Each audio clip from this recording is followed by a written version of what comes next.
कि वाही read GOC क्यों पढ़ना चाहिए।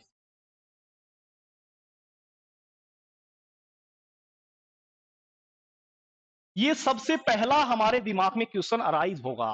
तो देखिए, जब भी हम रिएक्शन की बात करेंगे तो सबसे पहला हमारे पास यहां आती है, हम रिएक्शन की बात करते हैं क्योंकि ऑर्गेनिक केमिस्ट्री में बेसिकली हमें पढ़ना क्या है, एक रिएक्शंस पढ़नी है। और रिएक्शन पढ़ेंगे तो किस किस की जरूरत होती है, एक तो सबस्ट्रेट होता है, एक तो सबस्ट्रेट होता है, और दूसरा क्या होता है, अटैकिंग रिएजेंट होता है। दूसरा अभी क्या बताया था मैंने, रिएजेंट बताया था कि एक अटैकिंग क्या होगा, रिएजेंट होगा। और जब भी रिएक्शन होगी तो उसमें क्या होगी, कुछ कंडीशंस होंगी।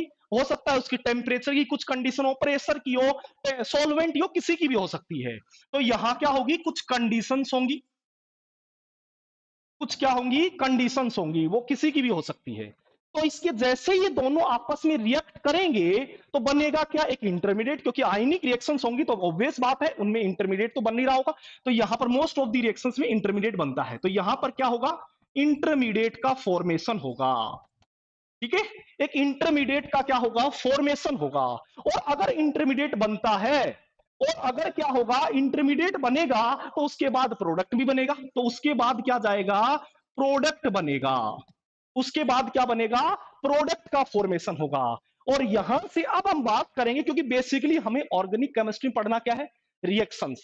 और रिएक्शंस में सबसे पहले हमें सबस्ट्रेट के बारे में पता होना चाहिए, ये रिएजेंट क्या होता है इसके बारे में भी, सब चीजों के बारे में पता होना चाहिए। अगर हमें ये चीजें पता है तो ये दोनों कैसे रिएक्ट कर रहे होंगे उनके बारे में भी पता होना चाहिए। जैसे फॉर एग्जांपल इस बार आईआईटी जैम में एमएसक्यू के अंदर एक क्वेश्चन भी पूछा था, उसी से लेकर के मैं शुरुआत करता हूं। उसमें क्या था आपके पास, जैसे मैंने एक कीटोन दे दिया और एक एल्डिहाइड ले लिया, और उसकी रिएक्शन कोई न्यूक्लियोफाइल डाल दिया, सिंपली है। तो यहां पर रिएक्शन न्यूक्लियोफाइल, जैसे मैं एक विटिक रिएक्शंस का एग्जांपल दे रखा था, तो ये मैंने क्या डाल दिया, यहां से पीपीएस 3 डाल दिया। ठीक है, तो ये आप जानते हो, सभी बच्चे जानते होंगे कि ये विटिक रिएक्शन है, नेम रिएक्शन के अंदर आप पढ़ोगे। ठीक है, नहीं जानते तो नेम रिएक्शन के अंदर पढ़ोगे। तो यहां से जब ये रिएक्ट करता है तो आपको पता होता है कि यहां से ये कीटोन की तरफ जाएगा, एल्डिहाइड की तरफ रिएक्शन करेगा। अगर मैं इसकी सिलेक्टिविटी की बात करता हूं तो हमें पता है कि यहां ये कीटोन के साथ रिएक्ट करेगा या एल्डिहाइड के साथ, ये कैसे डिसाइड करेंगे, ये कौन एक्सप्लेन करके देगा, तो ये एक्सप्लेन करके देगा आपको जीओसी। ये एक्सप्लेन कौन करके देगा कि इन दोनों में ये न्यूक्लियोफाइल जो है ये अटैक करने जाएगा, या मैं कोई भी न्यूक्लियोफाइल ले सकता हूं। यहां पर एक न्यूक्लियोफाइल ले लिया जिसमें मैं यहां सिलेक्टिविटी डिसाइड करनी है, और सिलेक्टिविटी डिसाइड करनी है तो वो इसके ऊपर अटैक करना चाहिए या इसके ऊपर, ये हमें कौन एक्सप्लेन करके देगा, ये जीओसी एक्सप्लेन करके देगा। इसे कहा जाता है कीमो सिलेक्टिविटी, आपने पढ़ा होगा, ये नाम काफी बार सुना होगा। इसको कीमो सेलेक्टिविटी होता क्या है, दो फंक्शनल ग्रुप में से किसी एक को डिसाइड कर ले, मतलब इस एक के साथ रिएक्शन कर ले, दूसरे का छोड़ दे, या फिर दूसरे के साथ लेस रिएक्टिव हो। मतलब हमें जीओसी सबसे पहला, मैंने कहा वाही रीड जीओसी, तो उसमें सबसे पहला ये हमें क्या एक्सप्लेन करेगा, कीमो सेलेक्टिविटी। कीमो सेलेक्टिविटी का इंपॉर्टेंस हायर एजुकेशन में बहुत ज्यादा है। आपको एग्जामिनर फंसाने के लिए chemo selectivity, regio selectivity, stereo selectivity सबको इंक्लूड करता है। तो ये जो कीमो सेलेक्टिविटी एक्सप्लेन करने में हमारी मदद करता है वो जीओसी है। तो सबसे पहले क्या होगा, to explain the chemo selectivity of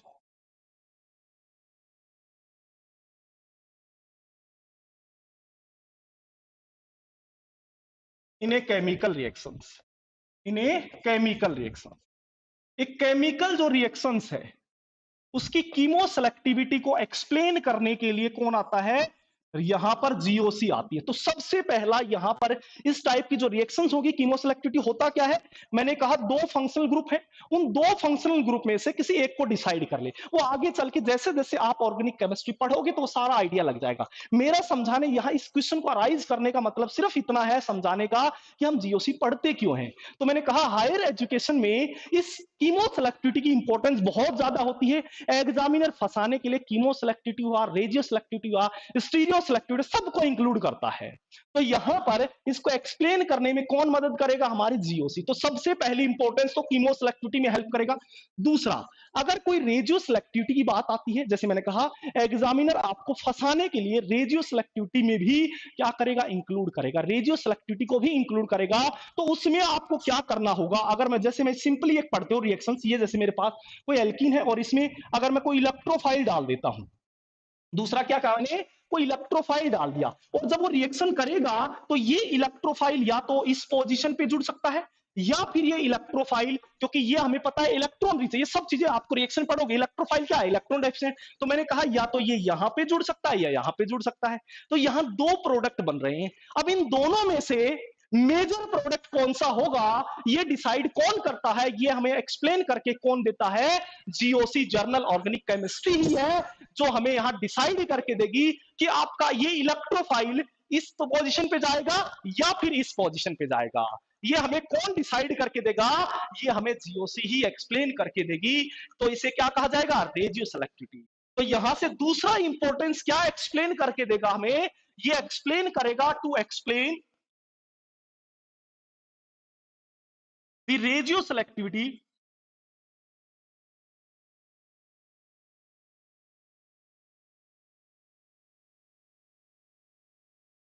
in a chemical reaction. एक केमिकल रिएक्शन में रेडियो सेलेक्टिविटी जो होगी उसको एक्सप्लेन करता है कौन,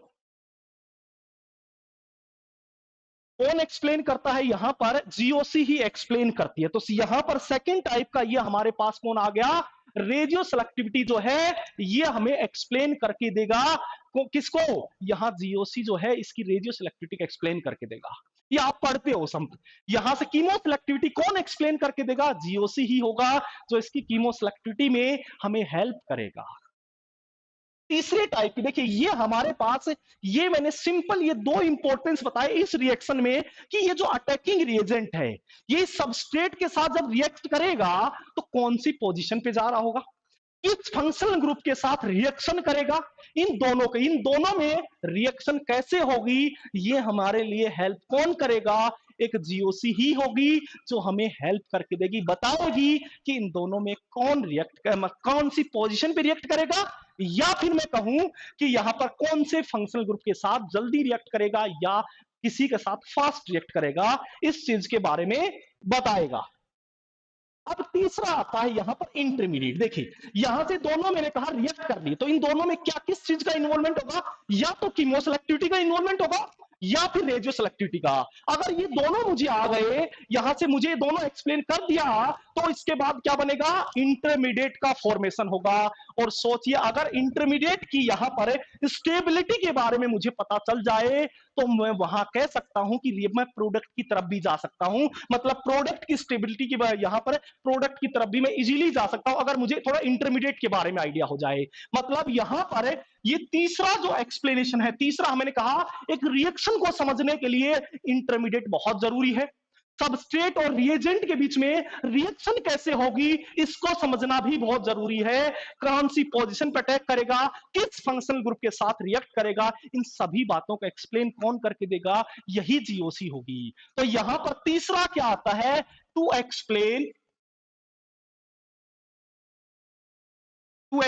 द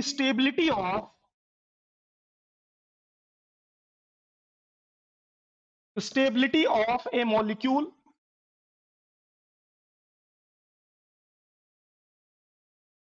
और आयंस। स्टेबिलिटी, किसी भी मॉलिक्यूल की स्टेबिलिटी को एक्सप्लेन करने में हमारी जीओसी हेल्प करती है, और किसी आयंस की स्टेबिलिटी को भी एक्सप्लेन करने में जीओसी हमारी क्या करती है, हेल्प करती है। तो इसका मतलब क्या हुआ, मैंने कहा यहां पर जैसे फॉर एग्जांपल एक नेट का ही क्वेश्चन मैं उठा रहा हूं, यहां पर सिंपली नेट में क्या आया था, एक ये क्वेश्चन दे रखा था, यहां से एक तो ये क्वेश्चन दे रखा था और यहां से पूछा था स्टेबिलिटी ऑर्डर। जैसे ये मैं एक एग्जांपल ले लिया, नेट के ही एग्जांपल है, यहां से एक ये ले लिया मैंने, ठीक है, और एक मैंने कहा ये आपके पास दे रखा था, एक यहां पर ये आपके पास दे रखा था क्वेश्चन, ये क्वेश्चन, ये तीन आपके पास एग्जांपल दिए थे और कहा था नेट का क्वेश्चन मैंने उठाया है। तो यहां पर अगर तुम्हें कह दिया जाए कि ये स्टेबिलिटी का ऑर्डर क्या होगा, तो आप यहां से बता सकते हो, तुरंत कहते हो कि ये सबसे ज्यादा स्टेबल होगा ड्यू टू मीजोमेरिक। इसका मतलब उस चीज को एक्सप्लेन करने के लिए कौन आ रहा है, उस चीज को एक्सप्लेन करने के लिए वही आपकी जर्नल ऑर्गेनिक केमिस्ट्री आ रही है। कोई रिएक्शन हो रही है, उस रिएक्शन में इंटरमीडिएट बन रहा है, उस इंटरमीडिएट की स्टेबिलिटी को कौन एक्सप्लेन कर रहा है, वही आपकी जर्नल ऑर्गेनिक केमिस्ट्री है। तो इसका मतलब इसकी बहुत ज्यादा इंपॉर्टेंस होती है किसमें, एक रिएक्शन को समझने के लिए। तो यहां से आप इनके बारे में इजीली आइडिया लगा सकते हो। अगर आपको स्टेबिलिटी जीओसी आती है तो आप इंटरमीडिएट की स्टेबिलिटी कंपेयर कर सकते हो। तो अगर आपके पास अब यहां से इंटरमीडिएट बन गया है, और इंटरमीडिएट बनने के बाद क्या बनेगा, प्रोडक्ट बनेगा रिएक्शन में। तो भाई फाइनली तो क्या बनने वाला है, प्रोडक्ट ही बनने वाला है। और फाइनली अगर प्रोडक्ट बनने वाला है तो उस प्रोडक्ट की स्टेबिलिटी के बारे में कौन बताएगा, जीओसी ही होगा।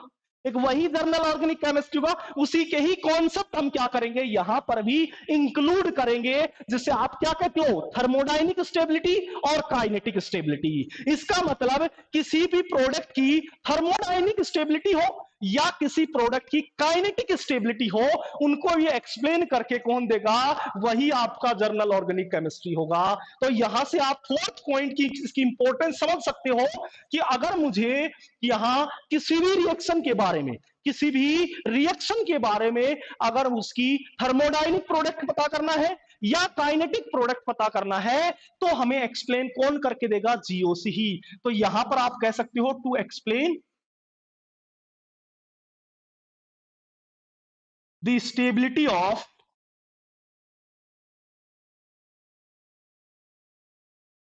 थर्मोडाइनिक प्रोडक्ट और काइनेटिक प्रोडक्ट, और काइनेटिक प्रोडक्ट किसी भी मॉलिक्यूल की या किसी भी रिएक्शंस में जो प्रोडक्ट बन रहा है उसकी थर्मोडायनेमिक स्टेबिलिटी और काइनेटिक स्टेबिलिटी को अगर मुझे पता करना है तो जीओसी हमारी हेल्प करेगा। जैसे फॉर एग्जांपल मैं बात करूं कि आपने अक्सर पढ़ा होगा कि एडिशन रिएक्शन से एक कॉन्जुगेटेड डाइन की जब रिएक्शन आप एचबीआर के साथ डालते हो तो आपके पास दो तरह के प्रोडक्ट बन के आते हैं। एक आपके पास यहां पर बी आर जुड़ जाता है, मतलब कुछ इस तरह का, यहां से कुछ इस तरह का प्रोडक्ट बनेगा, और दूसरा जो प्रोडक्ट बनता है वो आपका क्या बनता है, यहां से कुछ इस तरह का प्रोडक्ट बनेगा।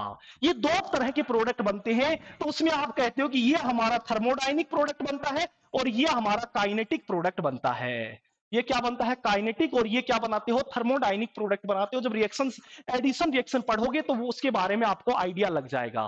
तो यहां से इनकी एक्सप्लेन कौन करेगा कि थर्मोडाइनिक प्रोडक्ट जो होगा वो कौन सा बनेगा और काइनेटिक जो प्रोडक्ट होगा वो कौन सा बनेगा, इस चीज को भी हेल्प कौन करेगा, आपका वही जीओसी होगा, जो आपकी उस रिएक्शंस में प्रोडक्ट के बारे में हेल्प करेगा कि कौन सा मेजर प्रोडक्ट होगा और कौन सा माइनर प्रोडक्ट होगा। इसका मतलब यहां देखिए, ये जो रिएक्शन हुई है, रिएक्शन में क्या था, सबस्ट्रेट था, रिएजेंट था और रिएक्शन की कंडीशन था, और बना क्या था, उससे इंटरमीडिएट का फॉर्मेशन हुआ था, और इंटरमीडिएट से फिर फाइनली क्या बना, प्रोडक्ट बना। तो यहां पर पहली चीज, ये दोनों आपस में रिएक्ट कैसे करेंगे, कौन कहां पर जाएगा, ये डिसाइड कौन करेगा, GOC.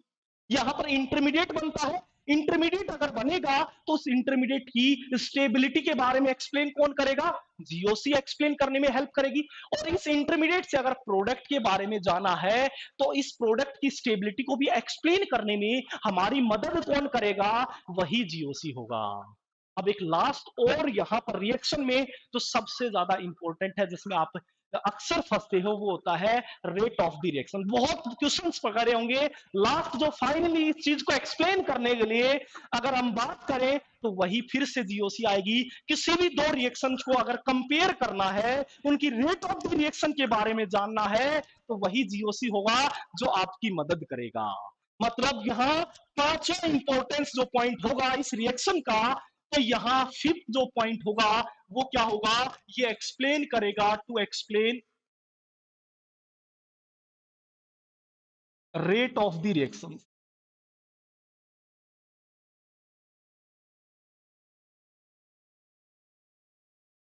Rate of the reactions को भी ये क्या करेगा, एक्सप्लेन करेगा।